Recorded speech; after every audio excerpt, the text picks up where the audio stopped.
बोलिए भारत माता की।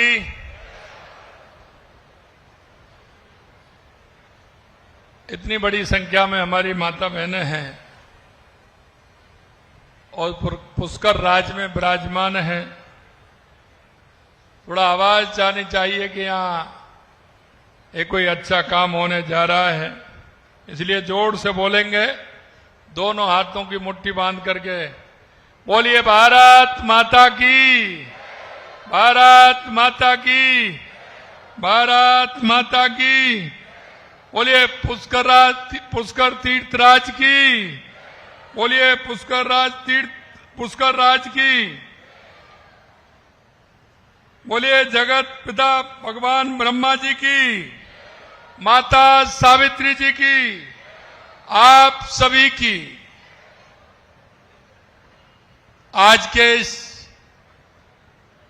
वंदे गंगा जल संरक्षण अभियान के इस कार्यक्रम में मंच पर विराजमान हमारी विधानसभा अध्यक्ष, आपके अपने ही सम्मानीय वासुदेव जी देवनानी साहब और आपके अपने ही जो वंदे गंगा जल संरक्षण अभियान चलाने का इसको काम कर रहे हैं, ऐसे जल संसाधन मंत्री भाई सुरेश सिंह जी रावत साहब, विधायक अजमेर दक्षिण श्रीमती अनीता बदेल जी, विधायक नसीराबाद रामस्वरूप लांबा जी, अध्यक्ष देवनारायण बोर्ड ओम प्रकाश भड़ाना जी, जिला प्रमुख अजमेर श्रीमती सुशीला कबर जी, उप महापौर नगर निगम अजमेर नीरज जैन जी, भाजपा के हमारे जिलाध्यक्ष जीतमल प्रजापति जी, भाजपा के जिलाध्यक्ष अजमेर शहर रमेश सोनी जी, हमारे संगठन के प्रभारी बीरमदेव सिंह जी, प्रधान पंचायत समिति अजमेर ग्रामीण सीमा रावत जी, प्रधान पंचायत समिति सिलोरा रामचंद्र ताकड़ जी, निवर्तमान सभापति नगर परिषद पुष्कर श्री कमल पाठक जी, और इस कार्यक्रम में आए मेरे पूजा योग बुजुर्गों और मेरी इतनी बड़ी संख्या में आई मातृशक्ति मेरी माता बहनों, मेरे युवा साथियों, सबसे पहले तो मैं आप सभी का वंदन करता हूं, अभिनंदन करता हूं। आप सभी को मैं पुष्कर राज तीर्थ में प्रणाम करता हूं। यह स्थान वो स्थान है कि दुनिया में इसकी अलग पहचान है। तीर्थराज पुष्कर राजस्थान के उन धार्मिक स्थानों में से है कि जब दुनिया से लोग आते हैं, ब्रह्मा जी की पूजा करते हैं और मां सावित्री जी की पूजा करते हैं, उनको नमन करते हैं। मैं आपको कहना चाहता हूं कि आप पानी की आवश्यकता को आपसे ज्यादा कोई नहीं जान सकता।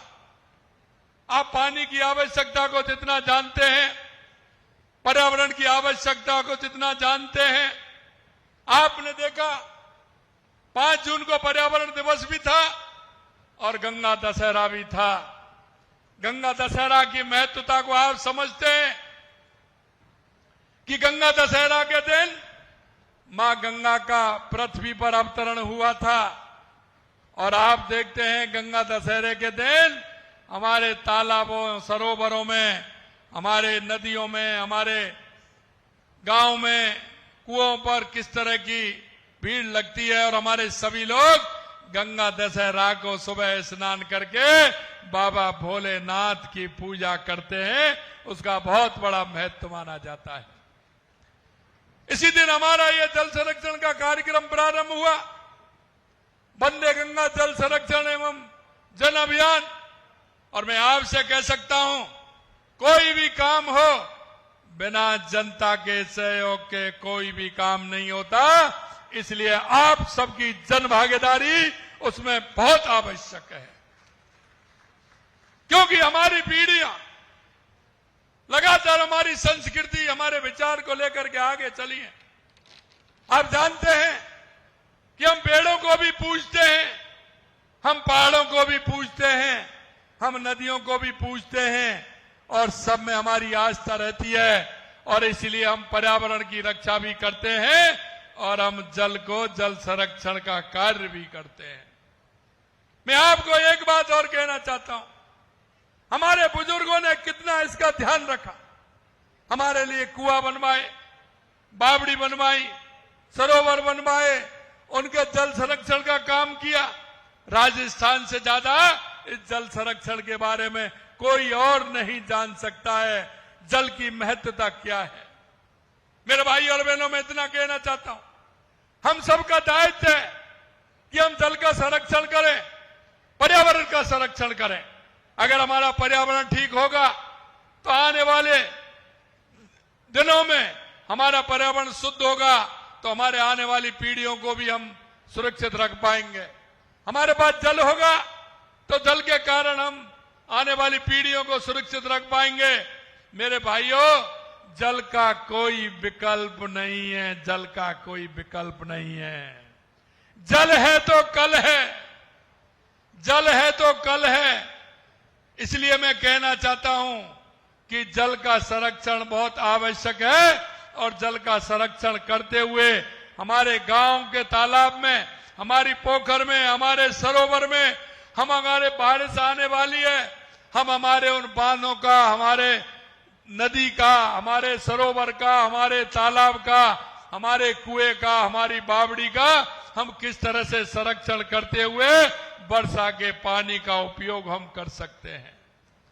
अगर हमारे पास जल होगा तो जल है तो कल है, क्योंकि पानी का कोई विकल्प नहीं है। और इसलिए मैं आपसे कहना चाहता हूं, हमारी सरकार ने 5 जून को यह अभियान छेड़ा है और यह अभियान शुरू हुआ है। और मैं आपसे कह सकता हूं कि हमारी सरकार ने लगातार 1.5 साल के अंदर पानी के लिए पूरे राजस्थान में काम किया है। चाहे हमारी ERCP राम जल सेतु योजना हो, या हमारी यमुना समझौता हो, या हमारा इंदिरा गांधी गंगा नहर का पानी हो, जो हमारा पानी पंजाब से आता है, जिस पानी का संरक्षण करते हुए हनुमानगढ़, गंगानगर, बीकानेर, नागौर, फलौदी, जैसलमेर, बाड़मेर और जोधपुर तक वो पानी हमारा जाता है। उसके लिए हमने 4000 करोड़ रुपए का प्रावधान किया। हमने कहा कि यहां से हम ब्राह्मणी नदी से पानी लाकर बनास में छोड़ेंगे और बनास का पानी यहां मोड़ सागर में भी आएगा और मोड़ सागर में आके अजमेर, व्यावर की प्यास भी बुझाने का काम करेगा। मैं आपसे इतना ही कहना चाहता हूं कि हम जिस तरह से पानी को लेकर पूरे राजस्थान में काम कर रहे हैं, चाहे हमारी देवास स्कीम हो, जो आधा पानी अरब सागर की तरफ जाता था, उसको रोक करके हम आधा इधर लेकर के आ रहे हैं। चाहे हमारी माई डैम की योजना हो, उसका पानी भी हमारा जवाई बांध में जाए, जिससे पालन और सिरोही को, उसका जालौर को पानी मिल सके। मैं आपको एक और कहना चाहता हूं, आप ब्रह्मा जी की कृपा है, कहीं भी देख लेना ऐसा दृश्य आपको नहीं दिखेगा जो पुष्कर का दृश्य है। मैं अभी देवनानी जी से कह रहा था कि आप अजमेर के रहने वाले हो, लेकिन आज ही हमने महसूस किया, आज जब हमने देखा कि ये इस समुद्र से लेकर के उसको जोड़ता है, ये अरब सागर से लेकर के गंगा सागर तक अगर कोई जोड़ने का काम करता है तो वो पुष्कर राज तीर्थ करता है। और वो कैसे करता है ये भी मैं आपको बताना चाहता हूं।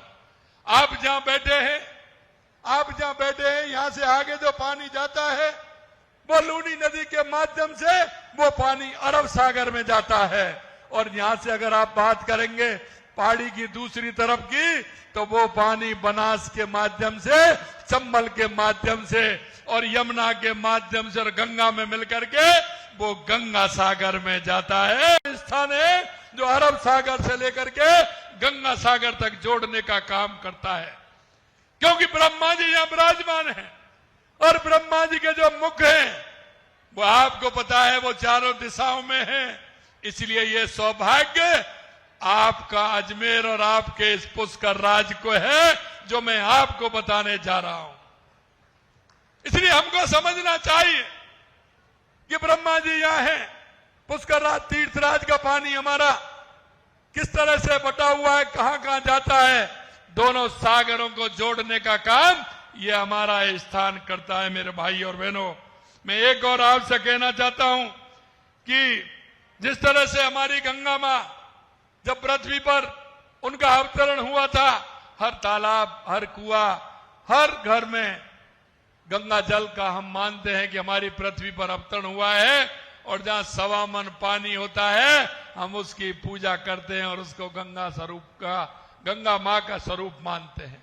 मैं आपसे इतना और कहना चाहता हूं कि हमारी संस्कृति और आस्था और आशा का प्रतीक है मां गंगा। हमने इसका नाम वंदे गंगा जल संरक्षण जन अभियान हमने कहा है, और प्राचीन में हमने हमारी गंगा को सलिला, पाप नाशनी, मोक्ष प्रदायिनी महानदी कहा जाता है। और यही नहीं, भागवत गीता में भगवान कृष्ण ने स्वयं कहा है कि नदियों में मैं गंगा हूं, नदियों में मैं गंगा हूं। इसलिए गंगा मां का अलग ही महत्व है। हमारे ये जल संरक्षण अभियान पूरी तरह से चले। मैं माता बहनों से कहना चाहता हूं, माता बहनों से मैं कहना चाहता हूं, हमारा कोई भी तालाब हो, क्योंकि आपने देखा है कि जिस तरह से मुझे पता है, अभी माता बहनों के सिर पर कलश रखे थे और अभी वो पूजन करने जाने वाली हैं। मैं आपसे इतना ही कहना चाहता हूं, जल का संरक्षण करना हम सभी का दायित्व है, और इसके साथ साथ वृक्षारोपण, पौधारोपण करना भी हमारा दायित्व है। आज देख रहे हो आप, जल संरक्षण और पर्यावरण संरक्षण दोनों आवश्यकता है, और ये हमारे लिए नहीं, हमारे आने वाली पीढ़ी के लिए भी आवश्यक है। हमारे बुजुर्गों ने किस तरह की तपस्या की, किस तरह की मेहनत की, उन्होंने वन जंगलों में कितना पेड़ लगाने का काम किया, और हमारे बुजुर्ग कहते हैं एक पेड़ लगाना बहुत बड़ी आवश्यकता है। हम अगर वृक्ष लगाएंगे तो हमारा पर्यावरण में सुधार होगा, और हम अगर जल का संरक्षण करेंगे तो हमारा कल भी सुधरेगा, क्योंकि जल का कोई विकल्प नहीं है। जल है तो कल है, हम हमारे कल को सुधारने का भी काम करेंगे। आज जल संकट से गंभीर चुनौतियां बन चुका है। पृथ्वी पर कुल जल केवल 2.5% ही पीने योग्य पानी है, उसमें बड़ा हिस्सा बर्फ के रूप में जमा हुआ है। शेष जो जल हमारे पास है वो धीरे धीरे तेजी से समाप्त हो रहा है। राजस्थान में सतही जल वैसे ही कम है, जिसके कारण भूजल पर दबाव बढ़ता ही जाता है। भूजल पर आत्मनिर्भर अत्यधिक निर्भरता के कारण प्रदेश का लगभग 72% भाग हमारा अधिदोहित श्रेणी में आ गया है। जितना भूजल हम जल निकालते हैं उतना हम रिचार्ज नहीं कर पाते। हम जमीन से 1.5 लीटर पानी निकालते हैं, लेकिन जमीन के अंदर हम मात्र 1 लीटर पानी पहुंचा पाते हैं। मैं आपसे आग्रह करना चाहता हूं, जब आप ये देख लीजिए, आपकी तिजोरी में से तुम पैसे निकालते ही जाओगे तो पैसा बीतेगा नहीं क्या? अगर उसमें रखना है तो आप जब ही तो आपको पैसे मिलेंगे। आप निकालते जाएंगे, कुएं में से, गड्ढे में से पानी निकालते जाएंगे, उसमें नहीं डालेंगे तो पानी बचेगा क्या? इसलिए हम जमीन में से 1.5 लीटर पानी निकालते हैं तो 1 लीटर पानी हम डालते हैं। इसलिए मैं आपसे कहना चाहता हूं मेरे भाइयों, अगर ऐसा करेंगे तो आने वाली पीढ़ी क्या देखेंगी? उनको जल कैसे मिलेगा? क्या हमने आगे वाली पीढ़ियों को सुरक्षित नहीं करना है? आने वाली पीढ़ियों को हमें जल नहीं देना है? आने वाली पीढ़ियों को अगर हमें जल देना है तो जल के बारे में एक बार सोचना होगा, और इस जल संरक्षण अभियान को हमेशा चलाना होगा। मैं आपसे अंत में इतना कहना चाहता हूं कि लगातार जल संचय योजनाएं निर्माण कर रही है। जल स्रोत की साफ सफाई करें, परंपरागत जल स्वरूपों को निभाएं, और मैं इतना और कहना चाहता हूं कि अगर हम इसको काम को ठीक प्रकार से करेंगे तो हमारा पर्यावरण भी ठीक होगा, और पर्यावरण ठीक होगा तो हमारे मरुस्थल, जो हम मरुस्थल के नाम से जानते हैं, ये हमारा हरियाल और राजस्थान बनेगा। ये हरियाल और राजस्थान बनेगा तो चारों तरफ हरियाली हरियाली हमको दिखेगी। अंत में मैं आपसे इतना कहना चाहता हूं कि हमारी सरकार ने लगातार जो मैंने कहा है कि पानी के लिए इसी तरह से परियोजना, पहले चरण में हमारा Ramgarh barrage, Mahalpur barrage, Namnera barrage, pump house, Chambal Galba pump house से पानी आएगा। इसी तरह से हमारा जो आपके यहाँ पानी आने वाला है, मेज बैराज बीसलपुर से मोर, सागर, ईसरदा से रामगढ़, ईसरदा से बंदबारेटा, खुरा चैनपुरा, हम सभी क्षेत्रों को जोड़ने वाले हैं। शेखावाटी अंचल में मैंने कहा कि यमुना का पानी आएगा हथनी कुंड से, और यही नहीं, अगर हम अंत में एक और मैं आपसे कहूंगा कि हमारे देश के यशस्वी प्रधानमंत्री नरेंद्र मोदी जी ने जब वो 2003 में गुजरात के मुख्यमंत्री थे तो उन्होंने गुजरात के अंदर नर्मदा का काम किया था, नर्मदा की नहरें निकलवाई थी। उन्होंने बिना कहे हमारे बाड़मेर और जालौर के लिए पानी दिया था, क्योंकि उनको पता है कि पानी देना पुण्य का काम है।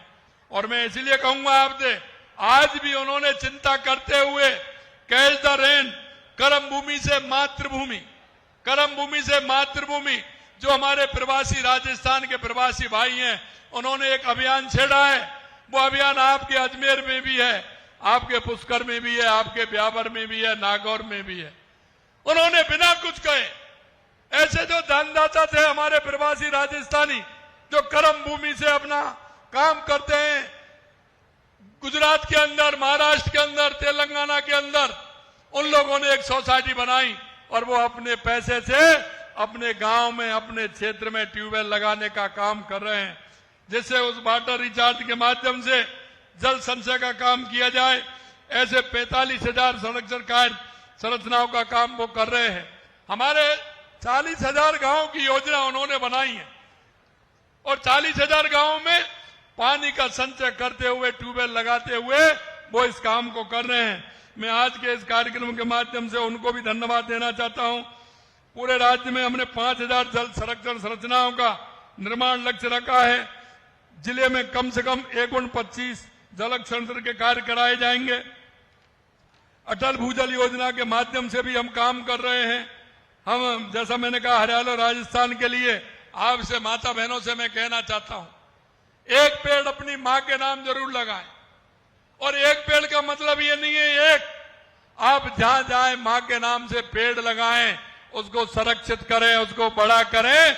आने वाले समय में वो मां का लगाया हुआ, मां के नाम से लगाया हुआ पौधा आपको छाया भी देगा, आपको फल भी देगा, आपको फूल भी देगा। और मैं आपको इतना कहना चाहता हूं, वो कितने पंछियों को छाया देगा और भोजन देने का काम करेगा। हमारी उस मां की चिरंजीवी हो जाएगी हमारी मां, और हमारी मां हमेशा उस बात को याद करेगी, वो वहां से भी आशीर्वाद देगी कि आपने मेरे नाम से पेड़ लगाया है, इसमें कितने पक्षी वास कर रहे हैं, कितने का भोजन इसमें मिल रहा है। पुष्कर राज के बारे में जरूर मैं आपको बताना चाहता हूं। पुष्कर को एक भव्य धार्मिक और सांस्कृतिक पर्यटन केंद्र के रूप में विकसित करने के लिए हम ब्रह्मा मंदिर कॉरिडोर परिसर के विकास के विभिन्न कार्य यहां करवा रहे हैं। क्योंकि राजस्थान के अंदर जो हमारे तीर्थयात्री आते हैं, भले वो तीर्थयात्री सभी जगह जाते हैं, वो श्रीनाथ जी में जाते हैं, सावलिया सेठ में भी जाते हैं, खाटू श्याम भी जाते हैं, मेहंदीपुर बाला भी जी जाते हैं, लेकिन तीर्थ के नाम से राजस्थान के 2 स्थान हमारे प्रमुख हैं। एक तो तीर्थराज पुष्कर और एक तीर्थराज गलता जी। इन 2 स्थानों पर जो बाहर के तीर्थयात्री आते हैं, निश्चित रूप से इन 2 स्थानों पर जाकर के वो तीर्थ करते हैं। मित्रों, हमारा ये तीर्थ कैसा हो, अच्छा हो या नहीं हो, हमने आज आपके सामने कहना चाहते हैं, परिसर के विकास में विभिन्न कार्य कराए जाएंगे। पहले चरण में तकरीबन 127 करोड़ की लागत से घाट नवीनीकरण, सावित्री वाटिका, सावित्री से ब्रह्मा मंदिर तक कॉरिडोर, ब्रह्मा मंदिर से ब्रह्म घाट तक कॉरिडोर, ब्रह्मा चौक से बराह घाट तक कॉरिडोर, परिक्रमा, एसटीपी और सॉलिड वेस्ट मैनेजमेंट प्लांट के काम किए जाएंगे। इसको हम ऐसा स्थान, जो एक धार्मिक स्थान हमारा अच्छा हो, ये पुष्कर राज हमारा। और आपसे भी मैं कहना चाहता हूं, ये आपके सहयोग के बिना नहीं हो सकता है, और आपका सहयोग इसलिए आवश्यक है कि यहाँ रहने वाले लोग हैं, उन सबके मन में ये भाव आए कि आने वाली पीढ़ियां भी हमारे पुष्कर राज को एक सुंदर स्थान देखें, एक भव्य स्थान देखें, लोग देख करके कहें कि राजस्थान ने पुष्कर राज तीर्थ को किस तरह से सजोया हुआ है, ये काम भी हमें करना है। दूसरे चरण में 38 करोड़ की लागत से नया मेला मैदान, प्रवेश एवं सूचना केंद्र का निर्माण कराया जाएगा। साथ ही हम सब साझी जिम्मेदारी है कि हम पानी की एक एक बूंद को कीमती समझते हुए जल का उपयोग संरक्षण करें, और मुझे पूरा विश्वास है कि आप सभी लोग इसमें लगेंगे। और ये मैं 5 जून को रामगढ़ बांध, केशवराय पाटन और गंगा मंदिर भरतपुर सुजान गंगा नहर पर मैंने इन कार्यों का प्रारंभ किया था। आज मेरा दूसरा दिन है जो मैं आया हूं। मैंने कहा कि सबसे पहले मैं पुष्कर तीर्थराज जाऊंगा, पुष्कर, वहां से मैं ये कार्य प्रारंभ करूंगा।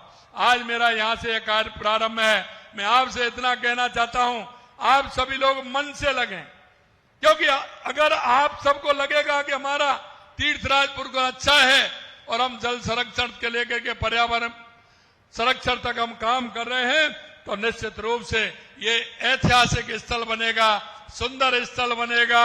लोग यहाँ आएंगे, शादी करने भी आएंगे। पुष्कर में शादी करने लोग खूब आते हैं। और आपसे मैं कहना चाहता हूं, कई लोग तो ये कहते हैं कि हम शादी पुष्कर राज में करेंगे।